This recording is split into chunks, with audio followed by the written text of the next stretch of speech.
CBI ತನಿಖೆ ಆಗಬೇಕು. ಸಚಿವ ಪ್ರಿಯಾಂಕ್ ಖರ್ಗೆ ಅವರು ರಾಜೀನಾಮೆ ಕೊಡಬೇಕು ಬೇಡವೋ? ಇದು ನಿಜಾಮನ ಕಾಲ ಅಲ್ಲ. ನಿಜಾಮನ ಕಾಲನ ಇದು? ನಿಜಾಮನೇ ದೇಶ ಬಿಟ್ಟು ಎಲ್ಲಿಗೆ ಓಡಬೇಕಾಯ್ತು? ಪಾಕಿಸ್ತಾನಕ್ಕೆ ಓಡಬೇಕಾಯ್ತು. ಬಾ ಇಲ್ಲಿ ಗಾಂಧಿಗಿರಿ ಮಾಡೋದೆಲ್ಲ ಗುಂಡಾಗಿರಿ. ನಾಚಿಕೆ ಆಗಲ್ವಾ? ಒಬ್ಬ ಮಂತ್ರಿಯಾಗಿ ನಮ್ ಕಡೆ ಸ್ವಲ್ಪ ಹೇಳ್ತಾರೆ, ಏನಾದ್ರೂ ಆದ್ರೆ ಶೆಡ್ಗೆ ಹೋಗೋಣ ಬಾ ಅಂತ. ನಮ್ಮಲ್ಲಿ ಈಗ ಬಹಳ ರೂಢಿಯಲ್ಲಿರೋ ಮಾತು ಶೆಡ್ಗೆ ಹೋಗೋಣ ಮಧ್ಯ ಅಂತ. ಇಲ್ಲಿರೋರು ಯಾರು ನಾವೆಲ್ಲ ನಿಜಾಮರ ನರವನ್ನ ಕಿತ್ತಂತವ್ರು ಈ ಗುಲ್ಬರ್ಗಿಯ ಜನ. ನಾವಿಲ್ಲಿ ನಿಂತಿದ್ದೀರಿ. ಕಾಂಗ್ರೆಸ್ಸಿನ ನರ ಕೀಳ್ಬೇಕಲ್ಲ ನಾವು? ಕೀಳ್ಬೇಕ ಬೇಡ?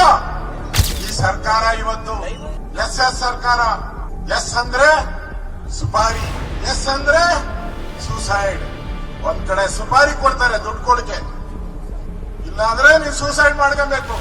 ಹೆಸರು ಹಂಗೆ ಇದೆ ನೋಡಿ, ಸಿದ್ದರಾಮಯ್ಯ ಏನೋ ಶಿವಕುಮಾರ್.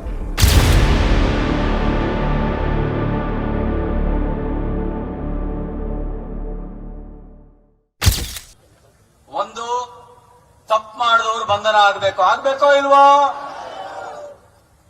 ಎರಡನೇದು ಸಚಿನ್ ಪಾಂಚಾಳ್ ಕುಟುಂಬಕ್ಕೆ ನ್ಯಾಯ ಸಿಗಬೇಕೋ ಇಲ್ವೋ? ಸಿಬಿಐ ತನಿಖೆ ಆಗಬೇಕು.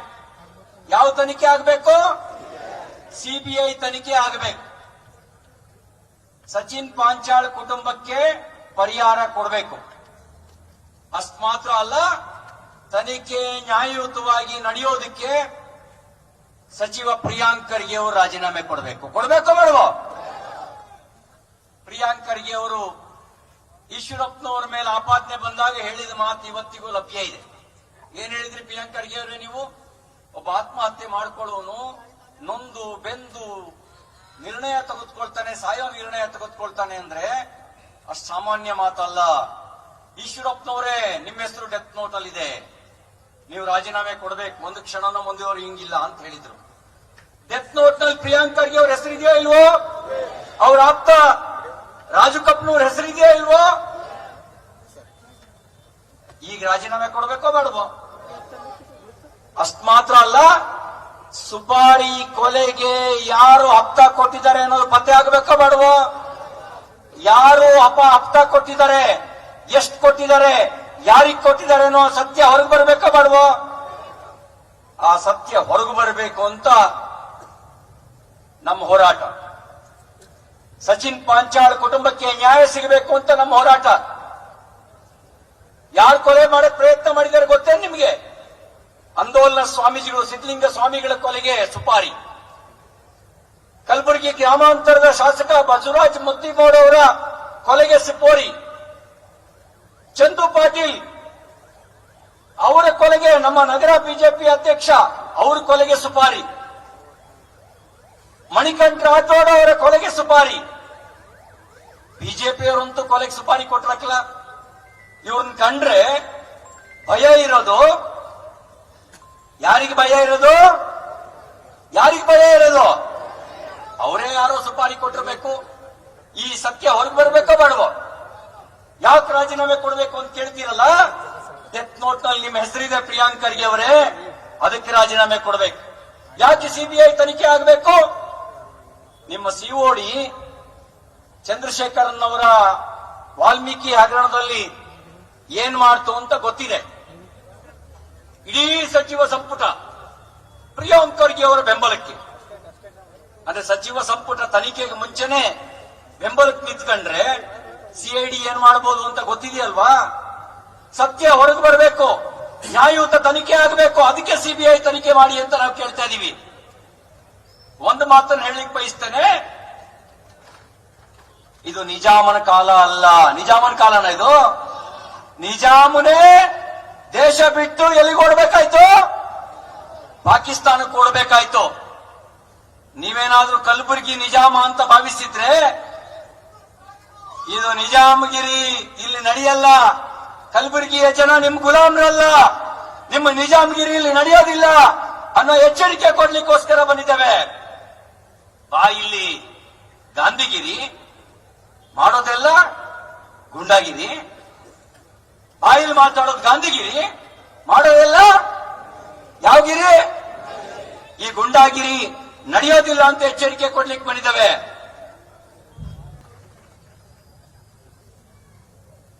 ನಾವಿಲ್ಲಿ ಕೇಳಲಿಕ್ಕೆ ಬಂದಿರೋದು ನ್ಯಾಯ.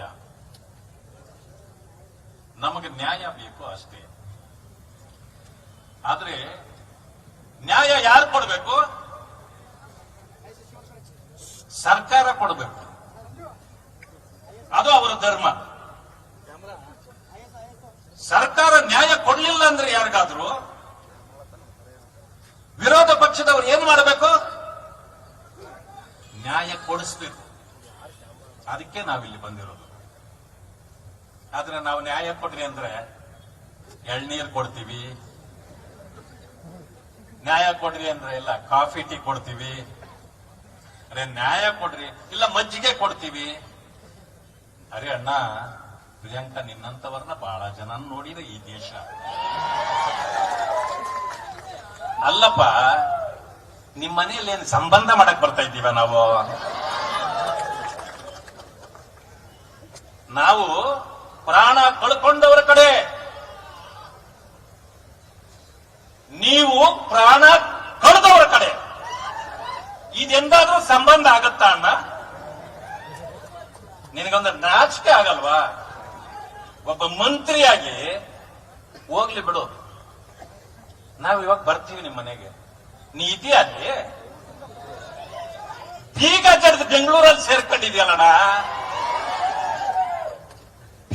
ಇಲ್ಲಿ ಬೀಗ ಹಾಕಿ ಯಾರೋ 4 ಜನರನ್ನ ನಿಲ್ಸಿ ನಾವು 20,000 ಜನ ಬರ್ತೀವಿ ಅಂದ್ರೆ ಅಲ್ಲಿ ಬರೀ 20 ಎಳ್ನೀರು ಇಟ್ಕೊಂಡು ಕೊಳ್ತಾವ್ರೆ. ಟಿವಿನಲ್ಲಿ ನೋಡಿದೆ ನಾನು. ಏನ್ ತೀರ್ಥ ಕೊಡಕ್ ಇಟ್ಟಿದ್ದೀರಿ? ಏನ್ ದೇವಸ್ಥಾನ ಅದು? ನಾವು ದೇವಸ್ಥಾನಕ್ಕೆ ಬರ್ತೀವಿ, ತೀರ್ಥ ಕೊಡಿ ಅಂದ್ವಿ. ಹೌದು, ಏನಕ್ಕಪ್ಪ ಅಷ್ಟು ಪೊಲೀಸ್ ರಕ್ಷಣೆ ಹಾಕೊಂಡು ಕೂತಿದ್ರಿ? ನಾವು ಸುಪಾರಿ ಕೊಡೋರು ಅಲ್ಲ, ಬಂದ್ ಮೇಲೆ ಬೀಳೋರು ಅಲ್ಲ. ನ್ಯಾಯ ಕೊಡ್ರಿ ಅಂತ ಇಲ್ಲಿ ಕೇಳ್ತಾ ಇದ್ದೀವಿ. ನೋಡಿ, ನಾನು 7 ಪುಟ ಡೆತ್ ನೋಟ್ ಇದೆ. ಎಲ್ಲ ನಮ್ಮ ಮುಖಂಡರು ಒಂದೊಂದು ವಿಷಯ ಹೇಳ್ಬಿಟ್ಟಿದ್ದಾರೆ. ನಾನು ಮತ್ತೆ ಹೇಳಕ್ ಹೋಗಲ್ಲ ಅದನ್ನ. ಅದ್ರ ಒಂದು ತಿಳ್ಕೊಳ್ಳಿ, ಇದರಲ್ಲಿ ಪ್ರಸ್ತಾಪ ಆದಾಗ ನಿಮ್ಮ ಹೆಸರು ಇದೆಯಾ ಇಲ್ವಾ? ಪಾಪ ಮುಖ್ಯಮಂತ್ರಿ ಹೇಳಿದ್ರು ಅದರಲ್ಲಿ ಇಲ್ಲ ಅಂದ್ರು, ಡಿ.ಕೆ. ಶಿವಕುಮಾರ್ ಅವರು ಹೇಳಿದ್ರು ಅದರಲ್ಲಿ ಇಲ್ಲ ಅಂದ್ರು. ನಾವೇನ್ ಮಾಡಿದ್ವಿ? ಜೆರಾಕ್ಸ್ ಮಾಡಿ ಅದನ್ನು ಹೈಲೈಟ್ ಮಾಡಿ, ಪಾಪ ಮುಖ್ಯಮಂತ್ರಿಗಳು ಕುರುಡ್ರು, ಉಪಮುಖ್ಯಮಂತ್ರಿಗಳು ಕುರುಡ್ರು, ರಾಹುಲ್ ಗಾಂಧಿ ಅವರು ಕುರುಡ್ರು, ಎಐಸಿಸಿ ಅಧ್ಯಕ್ಷರು ಕುರುಡ್ರು.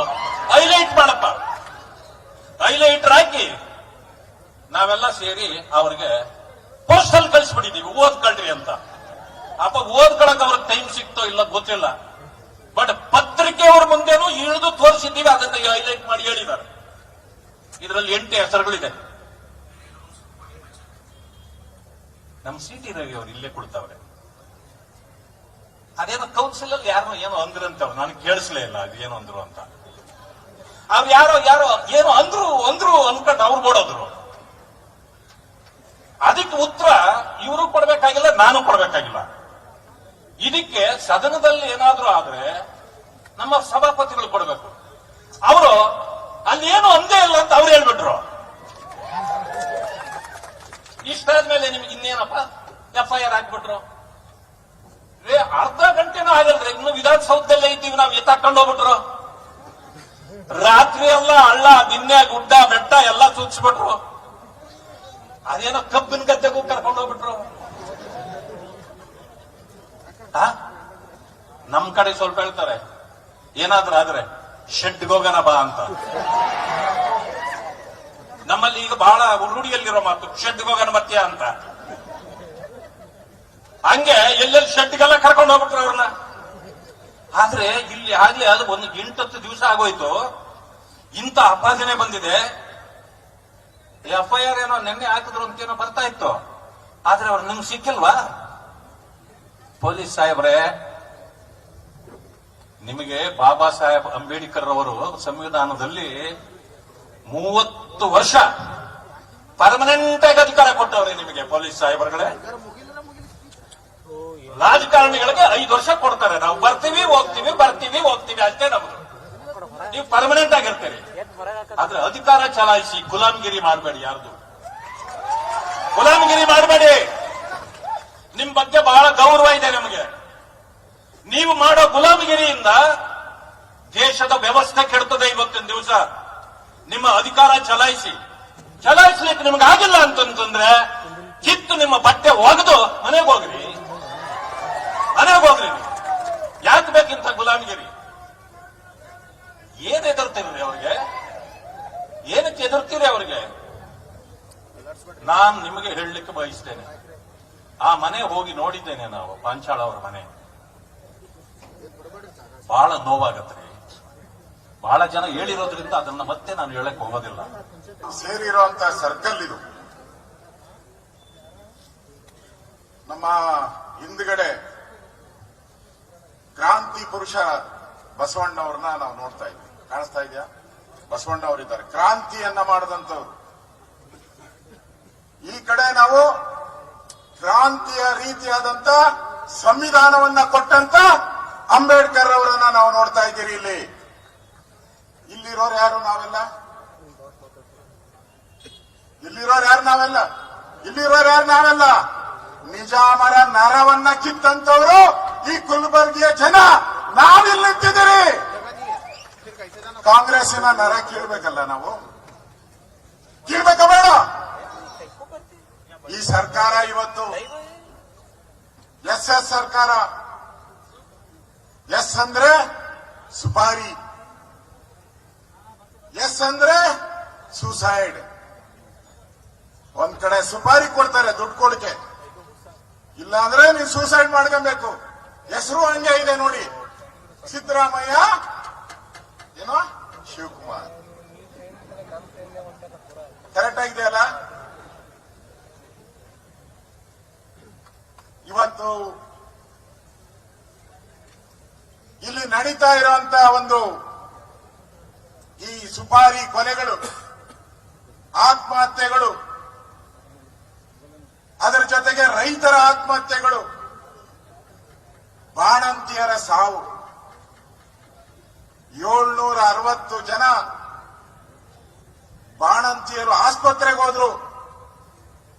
ಹೊಸ ಮಗುವಿಗೆ ಜನ್ಮ ಕೊಡಕ್ಕೆ ಸರ್ಕಾರಿ ಆಸ್ಪತ್ರೆಗೆ ಹೋದ್ರು. ಆ 760 ಜನ ಬರಲೇ ಇಲ್ಲ ಈ ಪಾಪಿಗಳ ಕಾಂಗ್ರೆಸ್ ಸರ್ಕಾರದಿಂದ. ದುಡ್ಡಿನ ದಾಹ,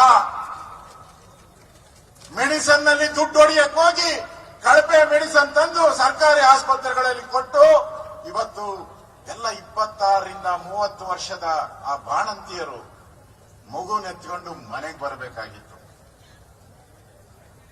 ತಾಯಿ ಬರಲಿಲ್ಲ, ಮಗು ಮಾತ್ರ ಬಂತು. ಆ ಮಗುವಿಗೆ ಧಿಕ್ಕಾರ. ಇವತ್ತು ಯಾರು ಇಲ್ಲ. ಅದಕ್ಕೆ ನಾನು ಎಸ್ ಅಂತ ಹೇಳಿದ್ದು ಇವರಿಗೆ. ಸುಪಾರಿ, ಸೂಸೈಡ್ ಸರ್ಕಾರ ಇದು. ಒಂದು ಅರ್ಥ ಮಾಡಿಕೊಳ್ಳಿ, ಈ ಆತ್ಮಹತ್ಯೆಗೆ ಎಷ್ಟು ದಿನ ಆಯ್ತು? 7 ದಿನ ಆಯ್ತಾ? ಒಂದು ವಾರ ಆಯ್ತಲ್ಲ? 7 ದಿನ. ಎಲ್ಲಿದ್ದಾರೆ? ಪ್ರಿಯಾಂಕಾ ಖರ್ಗೆ ಅವರ ಆಪ್ತ ರಾಜು ಕಪನೂರ್ ಎಲ್ಲಿದ್ದಾರೆ? ಹಂಗೆ ಕೇಳ್ರಿ ಪೊಲೀಸ್ ಅವ್ರನ್ನ. ಸರ್, ಸೇಫ್ಟಿಯಾಗಿ ಅವ್ರನ್ನ ಕಬ್ಬಿನ ಗದ್ದೆಗೆ ಇಟ್ಟಿದ್ದೀರಿ ಸರ್ ಅಂತ. ಯಾಕೆ? ಪೊಲೀಸ್ ಅವರು ಹೇಳೋ ಪ್ರಕಾರ ಕಬ್ಬಿನ ಗದ್ದೆಗಳು ಸೇಫ್ಟಿ, ಅದಕ್ಕೆ ಅವ್ರನ್ನ ಅಲ್ಲಿಟ್ಟಿದ್ದೀರಿ ಅಂತ ಅನ್ಗಣ್ಣ. ನಾವು CT ರವಿ ಕೇಸಲ್ಲಿ ನೋಡಿದ್ರಲ್ಲ ಏನಾಯ್ತು? ಸಭಾಪತಿಗಳು ತೀರ್ಮಾನ ಕೊಟ್ರು, ಹಂಗೇನು ನಡೆದೇ ಇಲ್ಲ ಅಂತ. ಆಮೇಲೆ ಕಬ್ಬಿನ ಗದ್ದೆ ಕರ್ಕೊಂಡು ಹೋದ್ರು. ಕ್ರಷರ್, 100 ಅಡಿ ಆಳ ಇರುವಂತ ಕ್ರಷರ್ ಅಲ್ಲಿ ತಗೊಂಡೋಗಿಟ್ರು. ಫಾರೆಸ್ಟ್ ಅಲ್ಲಿ ತಗೊಂಡೋಗಿಟ್ರು. ಯಾಕಪ್ಪ ಇವನ್ಗೆ ಏನು ಮಾಡ್ಲಿಲ್ಲ? 7 ದಿನ ಆಯ್ತಲ್ಲ. CT ರವಿಗೆ 2 ಗಂಟೆಯಲ್ಲಿ ಪಟಾಫಟ್.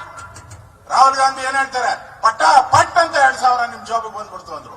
ಇಲ್ಲಿ ಪಟಾಪಟ್ ಅಂತ ಹೇಳಿ ವಿರೋಧ ಪಕ್ಷಗಳನ್ನ ದಮನ ಮಾಡುವಂತ ಕೆಲಸವನ್ನ ನೀವು ಮಾಡ್ತಾ ಇದ್ದೀರಾ. ನಾಚಿಕೆ ಆಗಲ್ವ ನಿಮಗೆ ಕಾಂಗ್ರೆಸ್ ಅವ್ರಿಗೆ? ಸಂವಿಧಾನ ಬರೆದಂತ ಅಂಬೇಡ್ಕರ್ ಅವರ ಹೆಸರನ್ನ ಹೇಳ್ತೀರಾ ನೀವು?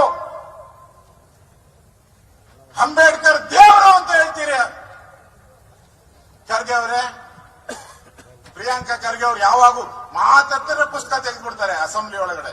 ನಾವ್ ಎದ್ ನಿಂತ್ರೆ ಸಾಕು ಪುಸ್ತಕ ತೆಗೆದು ಲೈನ್ಗಳ ಮೇಲೆ ಲೈನ್ ಓದ್ತಾರೆ. ಸ್ವಾಮಿ ಅಂಬೇಡ್ಕರ್ ದೇವರು ಅಂತ ಯಾರು ತುಳಿತಕ್ಕೆ ಒಳಗಾದಂತ ಜನ ದೇವರು ಅಂತ ಪೂಜೆ ಮಾಡ್ತಾರೆ ಅಂಬೇಡ್ಕರ್ ಅನ್ನ. ಆ ದೇವರನ್ನ ಸೋಲಿಸ್ತವ್ರು ಯಾರ್ರೀ? ಇದೇ ಪಾಪಿ ಕಾಂಗ್ರೆಸ್ ಅವರು. ಮಹಾರಾಷ್ಟ್ರದಲ್ಲಿ 2 ಬಾರಿ ಒಂದಲ್ಲ ಒಂದ್ಸರಿ ಸೋಲಿಸಿಲ್ಲ ಅವ್ರನ್ನ. ಮಹಾರಾಷ್ಟ್ರದಲ್ಲಿ 2 ಬಾರಿ ಸ್ವತಃ ನೆಹರು ದೇಶದ ಪ್ರಧಾನಿಯಾಗಿದ್ರು. ಡೈರೆಕ್ಟ್ ಆಗಿ ಫ್ಲೈಟ್ ಅಲ್ಲಿ ಬರ್ತಾರೆ, ಬಂದು ಮಹಾರಾಷ್ಟ್ರದಲ್ಲಿದ್ದು ಈ ಅಂಬೇಡ್ಕರ್ ಅನ್ನ ಸೋಲಿಸಿ ಅಂತೇಳಿ ಪ್ರಚಾರ ಮಾಡಿ ಹೋಗ್ತಾರಲ್ಲ. ನಿಮ್ಗೆ ನಾಚಿಕೆ ಆಗಲ್ಲ ಸಂವಿಧಾನನ ಕೈಗಳಲ್ಲಿ ಇಟ್ಕೊಳಕ್ಕೆ? ಸತ್ತರು ಅಂಬೇಡ್ಕರ್, ದೇಶದ ದೇವರು ಅಂತ ಹೇಳೋ ಒಂದು ಅಂಬೇಡ್ಕರ್ ತೀರ್ಕೊಂಡ್ರು ದೆಹಲಿಯಲ್ಲಿ. ಅವ್ರ ಮನೆಯವರೆಲ್ಲ ಹುಡುಕಿದ್ರು. ಮನೆಯಲ್ಲೇನೋ ಹಣ ಇಟ್ಟಿರ್ತಾರೆ ಶವ ಸಂಸ್ಕಾರ ಮಾಡಕ್ಕೆ ಅಂತ. ಸಿಕ್ಕಿದ್ದು ಮಹೇಶ್ 2,000 ಅಷ್ಟೇ ಅಲ್ಲ, 2,000 ಫ್ಲೈಟ್ ಅಲ್ಲಿ ಅದನ್ನ ಮಹಾರಾಷ್ಟ್ರಕ್ಕೆ ತರಕಾಗ್ಲೇ ಇಲ್ಲ. ಅವ್ರ ಮನೆಯವರು ಡೆಲ್ಲಿಯಲ್ಲಿ ಕೊಟ್ಟಿದ್ದಾರಲ್ಲ, ನೆಹರು ಅವರಿಗೆ 5 ಎಕರೆ ಕೊಟ್ಟಿದ್ದಾರೆ, ಇಂದಿರಾ ಗಾಂಧಿಗೆ ಅವ್ರಿಗೊಂದು 5 ಎಕರೆ, ರಾಜೀವ್ ಗಾಂಧಿಗೆ 5 ಎಕರೆ. ಅಂಬೇಡ್ಕರ್ ಅವ್ರ ಮನೆಯವ್ರು ಕೇಳಿದ್ದು 6 ಅಡಿ 3 ಅಡಿ ಜಾಗ ಕೊಡ್ರಿ ಡೆಲ್ಲಿಯಲ್ಲಿ. ಕೊಟ್ರನಪ್ಪ. ನೀ ಯಾಕೆ ಕೈಯಲ್ಲಿ ಹಿಡ್ಕೊಂಡು ಹೋಗ್ತೀಯ ಈಗ? ನಾಚಿಕೆ ಆಗಲ್ಲ ನಿನ್ಗೆ? ಆ ಅಂಬೇಡ್ಕರ್ ಅನ್ನ ಸೋಲಿಸಿ ಅವಮಾನ ಮಾಡಿದಂತ ಕಾಂಗ್ರೆಸ್ ಇವತ್ತು ನಾವು ನ್ಯಾಯ ಕೇಳ್ತಾ ಇದ್ದೀರಿ. ಅಂಬೇಡ್ಕರ್ ಅವರ ಸಂವಿಧಾನವನ್ನ ಹಿಡ್ಕೊಂಡು ನ್ಯಾಯ ಕೇಳ್ತಾ ಇದ್ದೀರಿ. ಈ ಒಂದು ಸಚಿನ್ ಪಾಂಚಾಲ್ಯ ಅವರ ಕುಟುಂಬಕ್ಕೆ ನ್ಯಾಯ ಕೊಡಕ್ಕೆ ನಾವಿಲ್ಲ ಇಷ್ಟೆಲ್ಲ ಜನ ಸೇರಿರೋದು. ನ್ಯಾಯ ಬೇಕಲ್ಲ. ಸಿ.ಟಿ. ರವಿಗೊಂದು ಬೇರೆಯವ್ರಿಗೊಂದು ಆಗಂಗಿಲ್ಲ. ಈಶ್ವರಪ್ಪನವ್ರ ಕೇಸ್ ಆಯ್ತು. ಈಶ್ವರಪ್ಪನವ್ರ ಕೇಸ್ ಆದಾಗ ಅಸೆಂಬ್ಲಿಯಲ್ಲಿ ನಾನು ಇದ್ದೆ, ಆಡಳಿತ ಪಕ್ಷ, ನಾವು ಮಂತ್ರಿ ಆಗಿದ್ದೆ ನಾನು.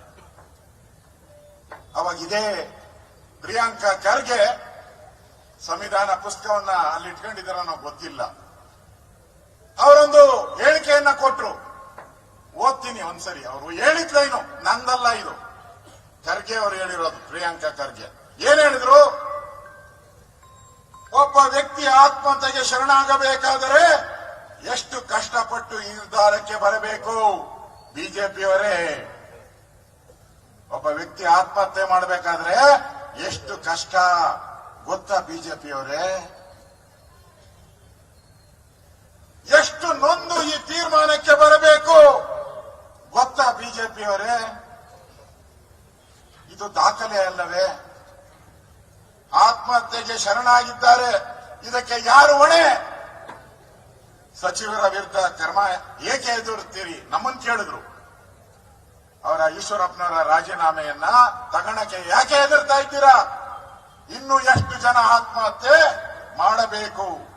ಎಷ್ಟು ಜನ ಬೀದಿಗೆ ಬರಬೇಕು?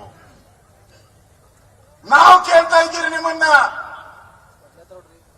ಈ ಉತ್ತರ ಕೊಡಿ.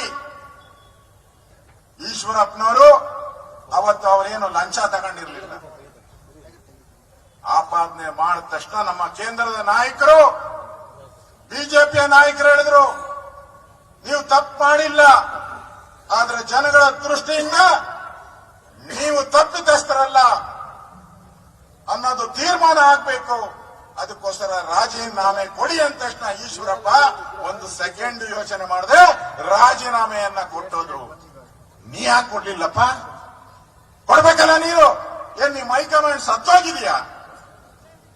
ಸತ್ತಿದೆಯಾ ನಿಮ್ಮ ಹೈಕಮಾಂಡ್? ಕಾಂಗ್ರೆಸ್ ಹೈಕಮಾಂಡ್